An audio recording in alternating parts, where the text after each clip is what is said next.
bouddhisme.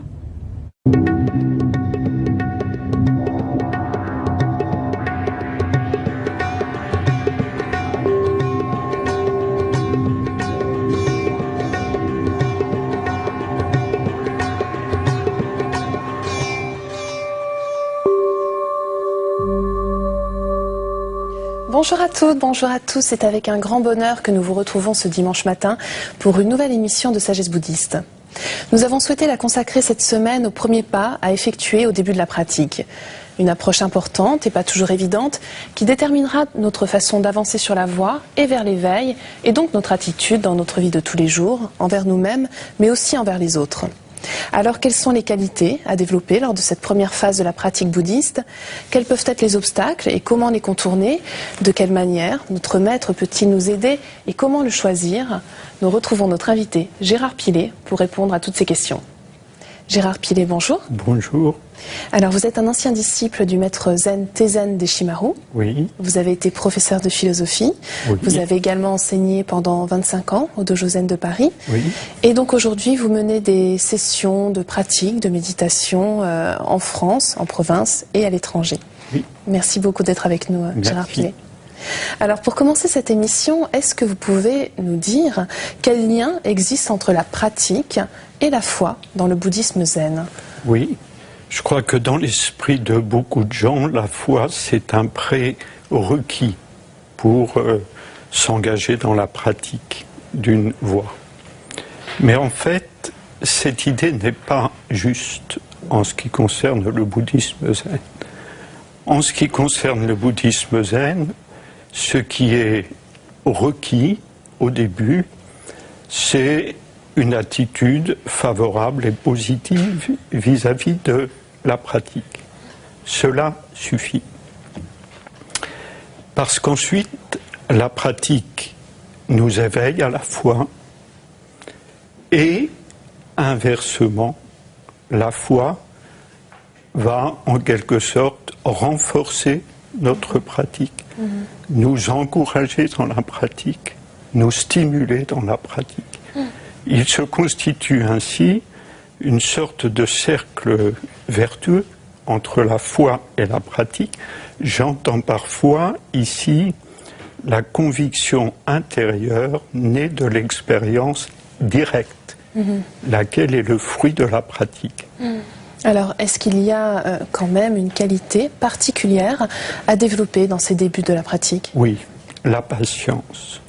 Dans les deux sens du mot patience.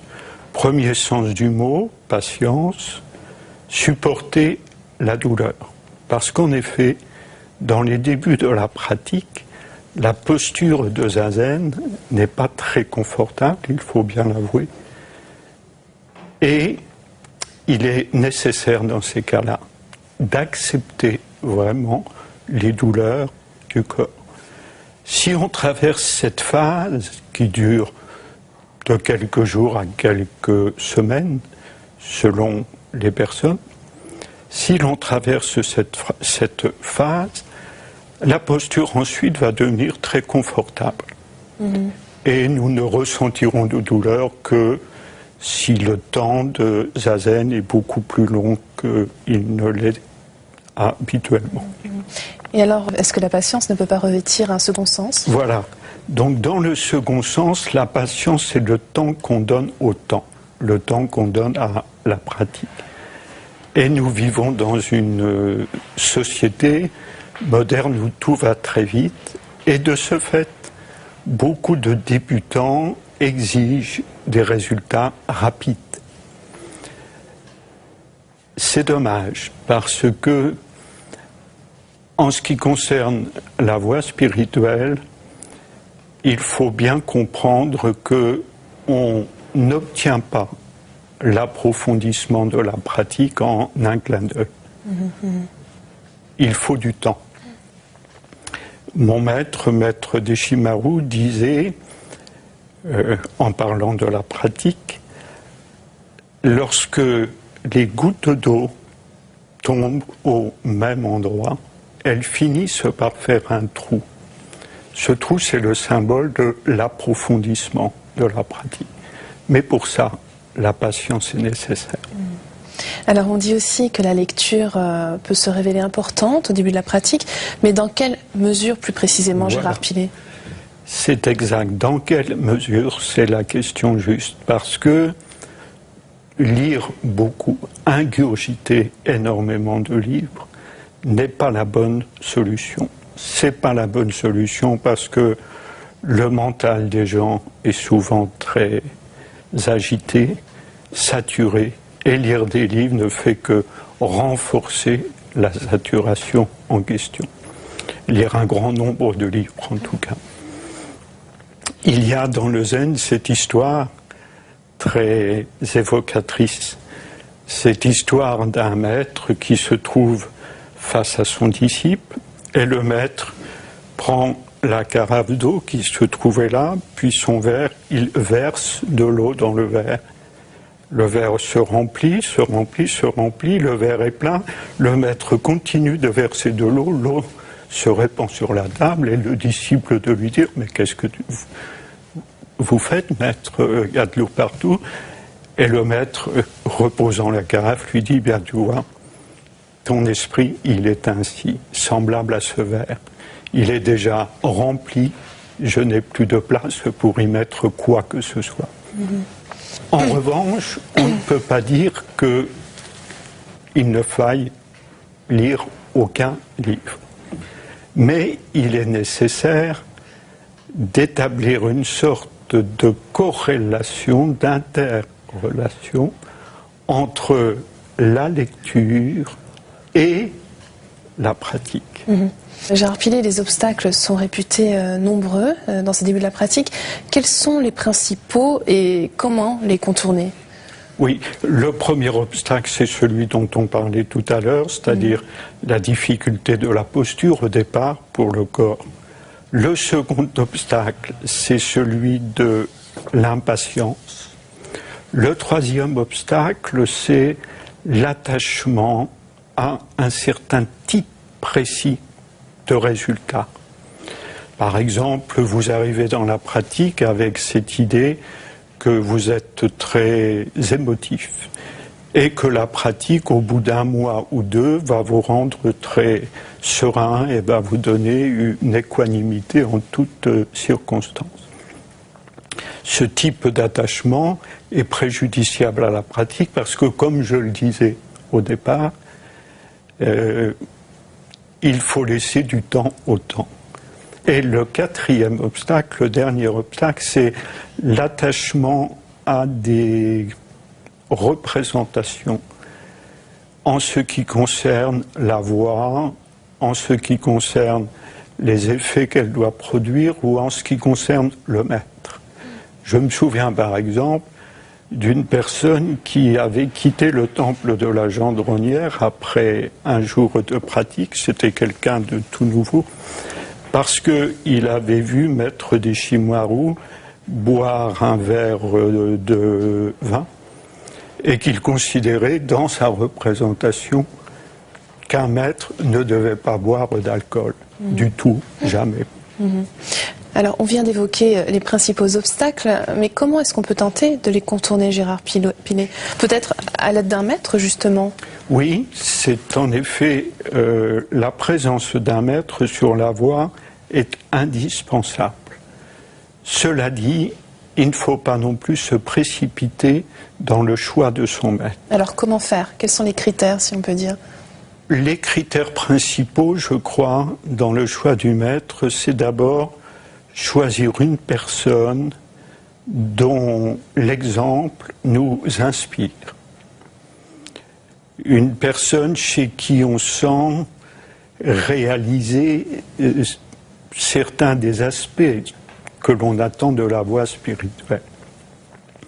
D'autre part, je crois qu'un autre critère pour le choix du maître, c'est la confiance qu'on lui porte. Parce que cette confiance est indispensable pour que la relation maître-disciple soit vraie. Et le troisième point, c'est le troisième critère qui me paraît important dans le choix du maître, c'est de choisir un maître qui nous stimule dans notre pratique et qui développe en nous une certaine envie de pratiquer. Alors un autre aspect primordial dans ces débuts de la pratique, c'est les liens à établir de façon quasi permanente entre la vie quotidienne et justement notre pratique. Vous pouvez nous en parler ? Oui, il est important de mettre en pratique dans la vie quotidienne certains aspects de la voie. Par exemple, la voie requiert un mental qui soit bien stable et on peut s'entraîner dans la vie quotidienne à la stabilité du mental.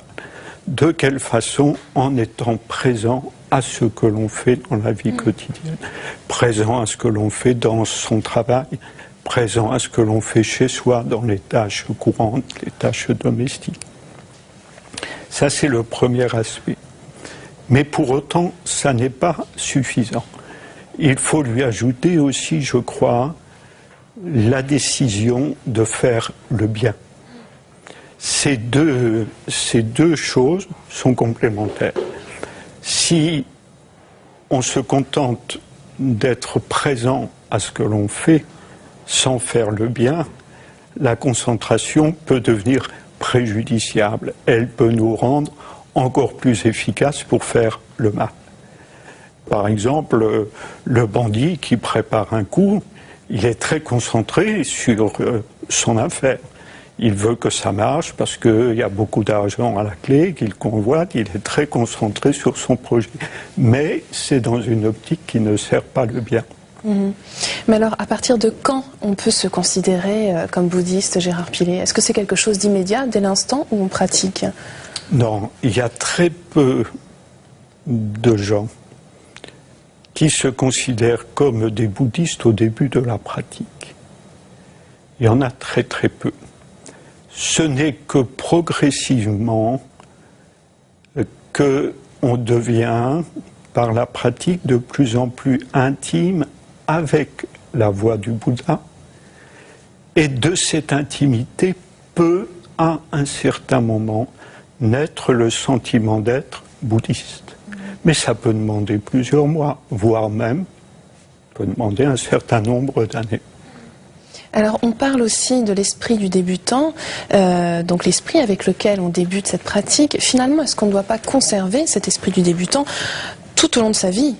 Oui, l'esprit du débutant, c'est quoi exactement? L'esprit du débutant, je crois, c'est l'esprit frais.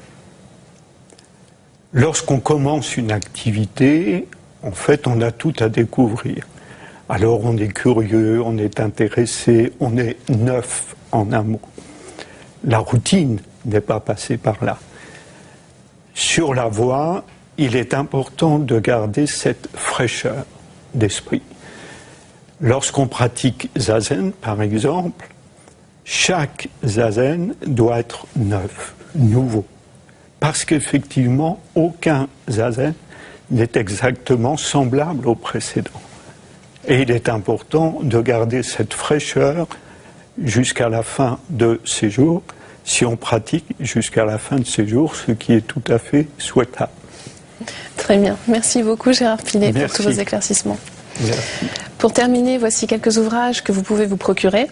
De notre invité, Sagesse du cœur, aux éditions Kanjizai, une belle façon de découvrir comment les enseignements du bouddhisme peuvent aider à traiter les émotions. Présence du bouddhisme, publié aux éditions Gallimard, sous la direction de René de Berval. Et enfin, Le bouddhisme en 50 clés, de Denis Gira, publié chez Bayard, pour comprendre les notions fondamentales du bouddhisme, son évolution à travers les 25 derniers siècles, mais aussi sa place dans notre monde d'aujourd'hui. Vous pouvez voir et revoir cette émission pendant toute une semaine sur le site internet de France 2, rubrique Tous les programmes et Chemin de la foi. Merci à tous de votre fidélité. Je vous souhaite une très très belle semaine. À dimanche prochain.